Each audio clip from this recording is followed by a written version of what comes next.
Welcome to the Super Eagles Watch podcast, brought to you by HotSports, official media partner of the Nigeria Football Federation. I'm happy to be here once again to present this show. My name is Mutiu Adepoju. I have a very special guest in the house, a living legend of the game, a former Super Eagle, one of the few Super Eagles players who has a Nations Cup gold, silver, and bronze medal to show for their service to the country. He's popularly called the Headmaster. I have as my guest on the podcast today the gentleman of gentlemen, Mutiu Adepoju. Headmaster. Good morning. Living legend of the game. Thank you very much. Good to have you on the Super Eagles Watch podcast. You're it's my pleasure to be here. I'm at home. Yes. You're also a La Liga ambassador because you played most of your football career in Spain. But let me welcome you once again to this show and just talk a little bit about your profile. I know that for many years you were a member of the Nigeria Football Federation Technical Committee. That's the committee that meets, appoints and, coaches for the national team and maybe approve training programs and all of that. And then you are now a member of the NFF Technical Study Group. Yeah.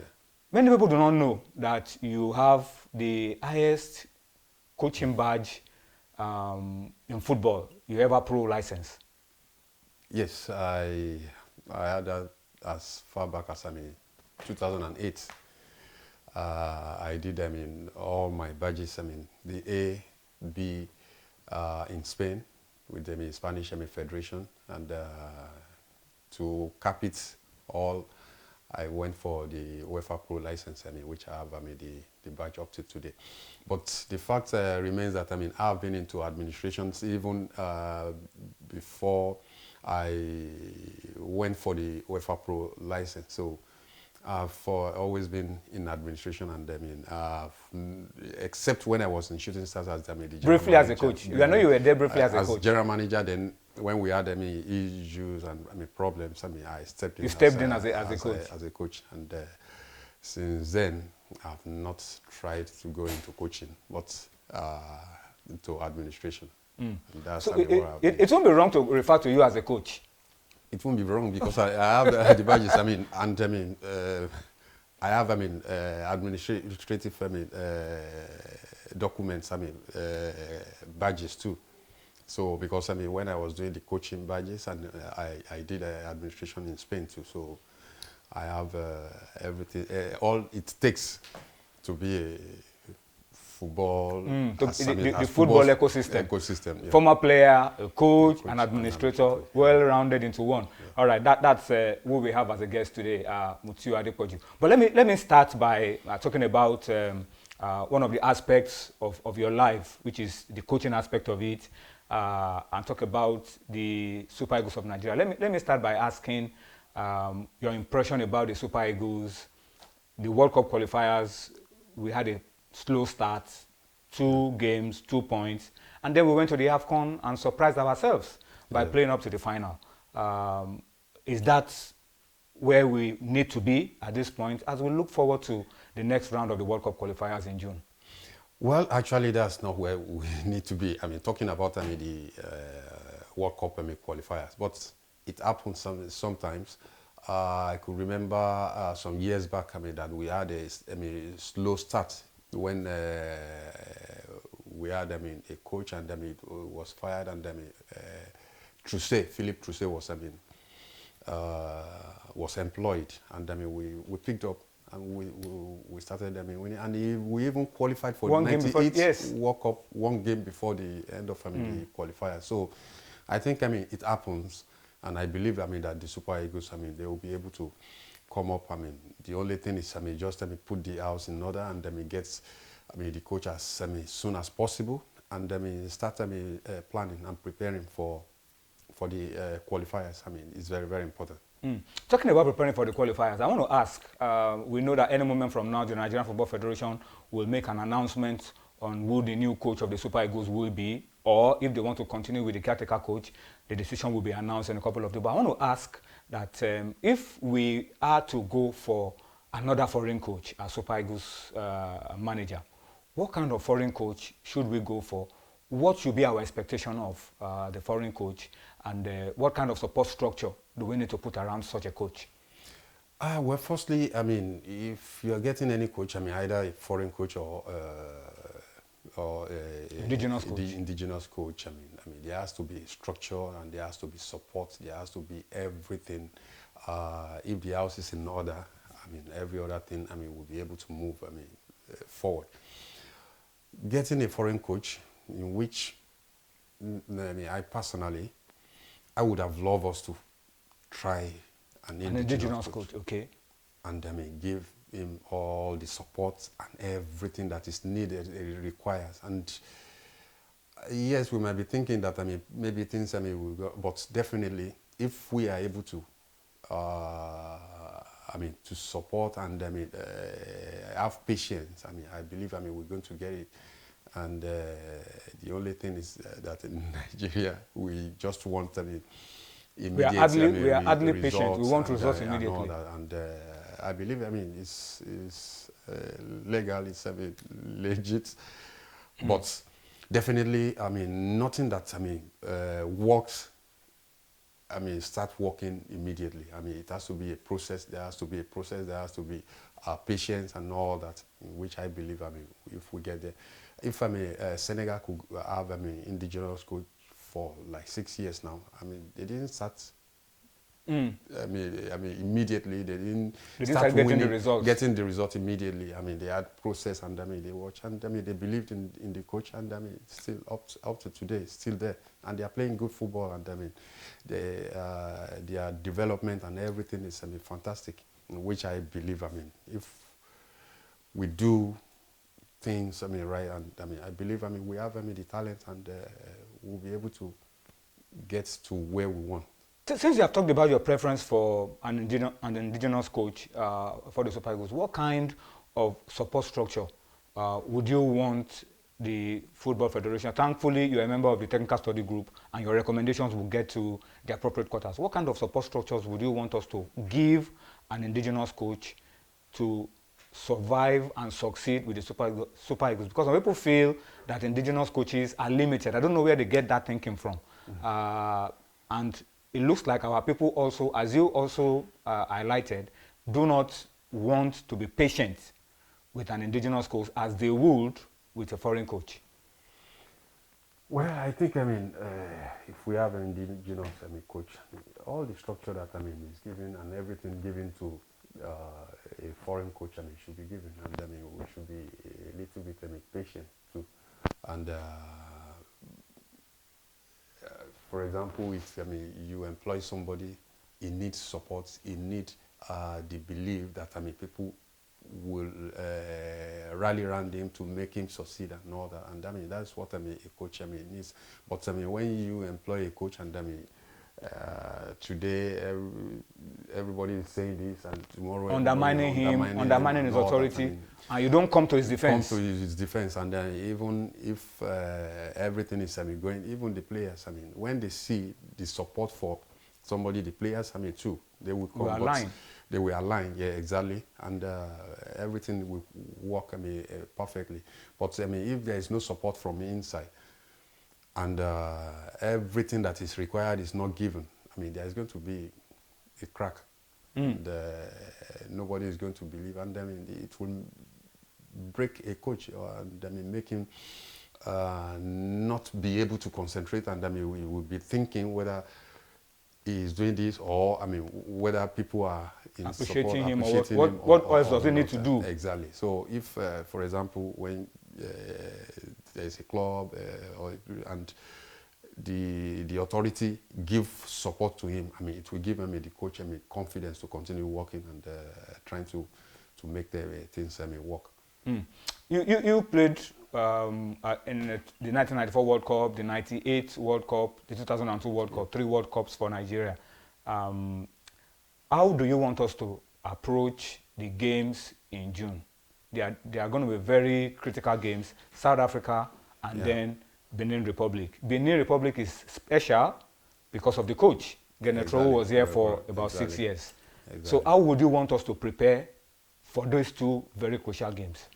I mean, we have to do everything possible to make sure that the players know what is at hand. There is no player that will not want to play in the World Cup, and if they have the support and everybody believe, and they can give their maximum. What they have, we have good players in Nigeria and all that. The only thing is how they can give their maximum effort. And if everything is okay, the camp is good, and everybody is happy and all that, I think the players will be able to give that 120, 200% effort that they have. And I think that's what we need. And they should not lack anything.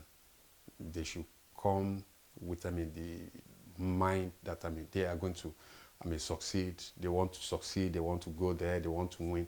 Because South Africa is not going to be easy. We defeated them in the semi-final. And our women defeated them in the Olympics qualifiers. So it's always very, very tough playing against South Africa. Just like playing against Cameroon in the past, and even Ghana. So that's another big opposition that even Benin Republic, because we are neighbors, they always feel that look, they are motivated to play against us. And any team are always motivated to play against them in Nigeria. So, and what we just have to do is try and go and try and break them.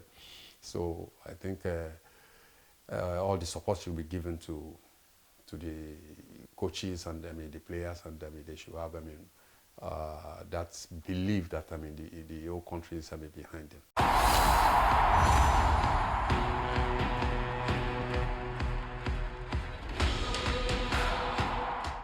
Who played for the Super Eagles many years, and of course has paid his dues for the senior national team. Yeah, thank you very much. Good morning. And of course, another big man himself, Emmanuel Amunike, who is doing well also as a football coach. Emmanuel, you are very much welcome. Thank you very much. The clamor in recent times has been ex-footballers, ex-internationals wanting to be in the center circle of football administration. What is this agitation all about? Well, I don't think there's any agitation. The fact is that we played football. I retired from playing football, and I'm in football administration as the general manager of Shooting Star. So already in it, and we're just I'm doing my best to make sure that the football improve, and Nigeria football go to the highest level. Many believe since UX internationals have spent so much time, so much of your career serving the country, it will be also best to be in the center stage of football administration. Well, I think there is nothing wrong in ex-footballer, being part of the project. When we're talking of project, we're talking about Nigeria first. Collectively, how we can take our game back to the level it used to be, how we can see our people smiling each time our darling team is playing. I think that's the most important thing. Yeah, everybody likes to be there, but the point is we all have to think that what we're doing today is collectively how we can take our game back to where it used to be. Let's talk about you now. You are the La Liga ambassador in Africa. Well, tell us about this role, because I know you played most of your football in Spain. Yeah, well, I have started with La Liga since 2016. That time La Liga came to Nigeria, and then we had a partnership with them in NPFL, and we have been doing our bit and all that. The role entails representing La Liga in events, in meetings, in everything, and just raising their profile in Africa, in Nigeria and Ghana, and doing everything that is going to bring La Liga up. I'm happy. I know that you are happy that Real Madrid are, moving on in the UEFA Champions League. But I want to ask how beneficial is the plan of some of these big leagues to expand into the African market, particularly the Nigerian market, to begin to get talents from early on in their lives? Well, there are so many things that have been put in place that we have been doing. For example, the under 15 tournament, which we have been doing since 2017, and only this year it's not done. And there are so many other things that we have been doing. Even in supporting women football, there are two players, Nigerian players, women players that are in Spain at the La Liga Academy, and that's going to help in the building of Falcons, Super Falcons, and other things. Then so many other things that we have been trying to do to support Nigerian football.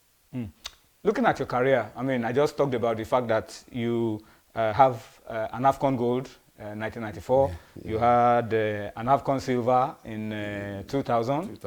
And bronze 1992. And bronze in 1992. Yeah. That's a complete package.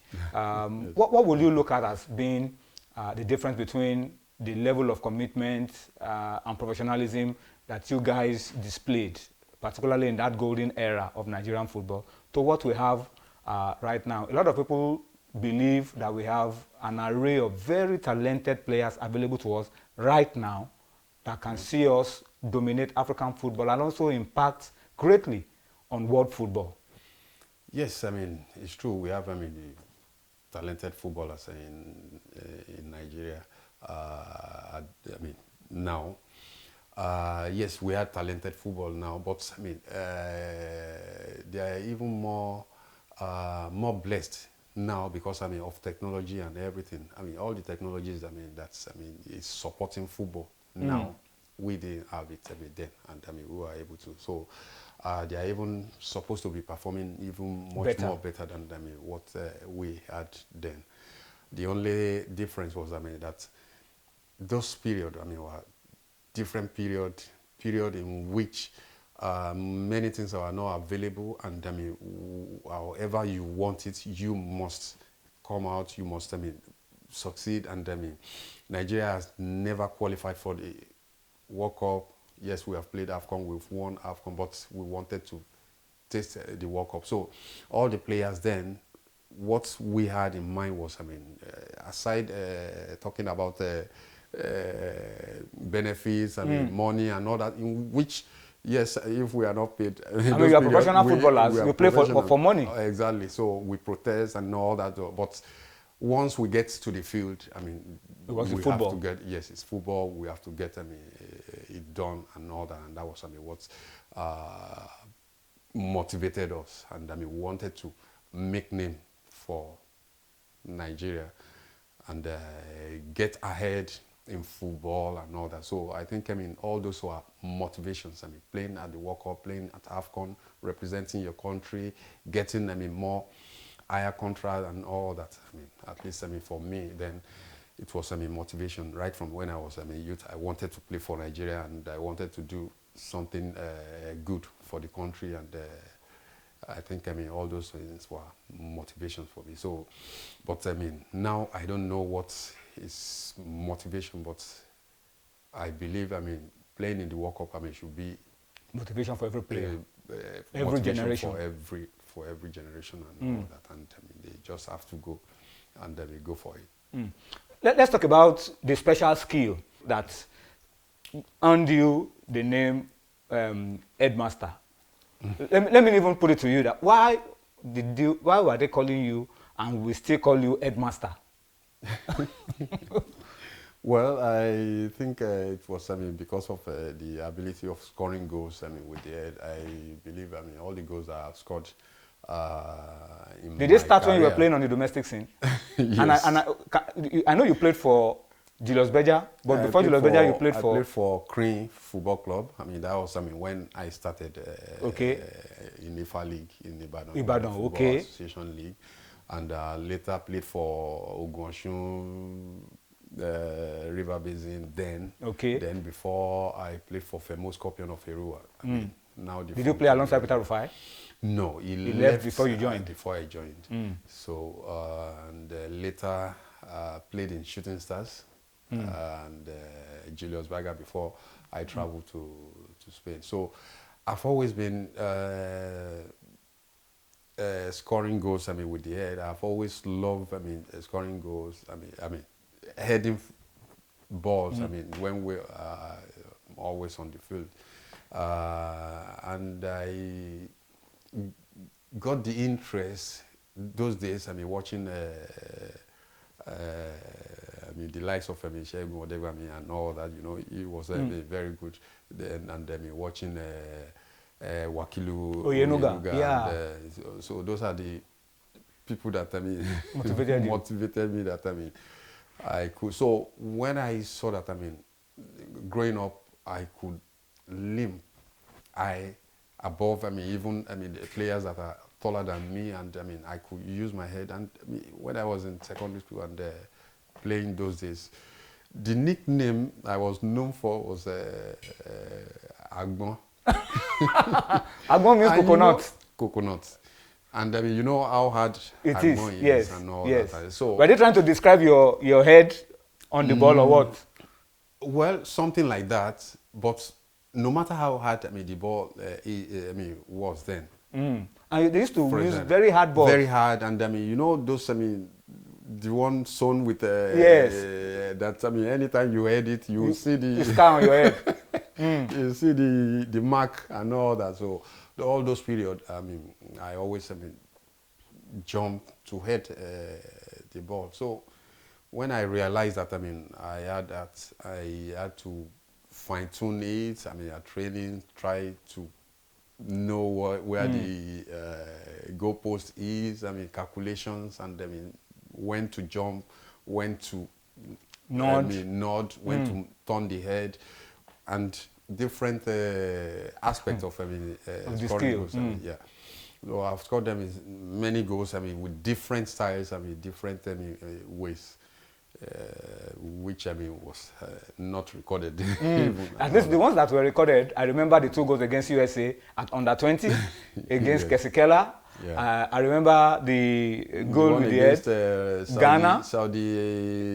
In Saudi as well. Saudi 89. Arabia, the first goal. Yes. And one against Ghana. Against Ghana at the Nations Cup. I remember the one against Spain at the World Cup in 19... There was one against Japan in 1995 and all that.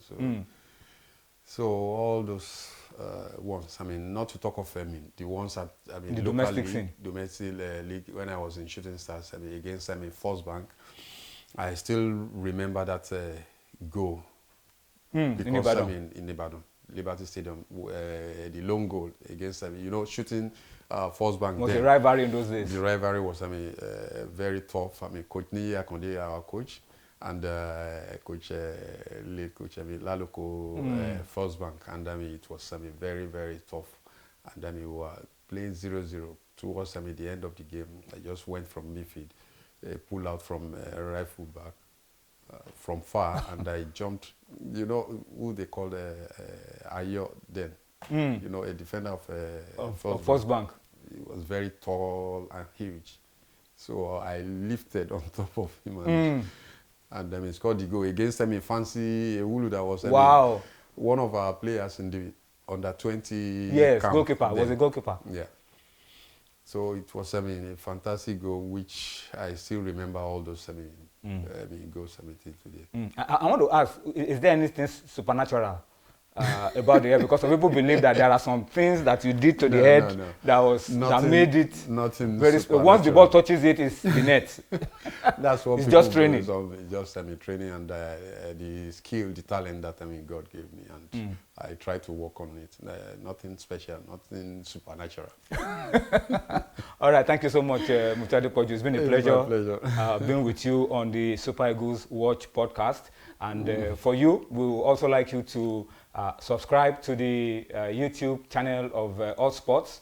We would also like you to share and like our comments, our content on our different social media platforms already showing on your device. All right, so that's the much we'll be able to take on the Super Eagles Watch podcast today. Once again, my pleasure to have as my special guest a living legend of the game, the gentleman of gentlemen in Nigerian football, the headmaster himself, Mutiu Adepoju. So once again, thank you for coming. It's my pleasure. And Anytime. of course, from here, Yes. thank you. We'll see you some other time.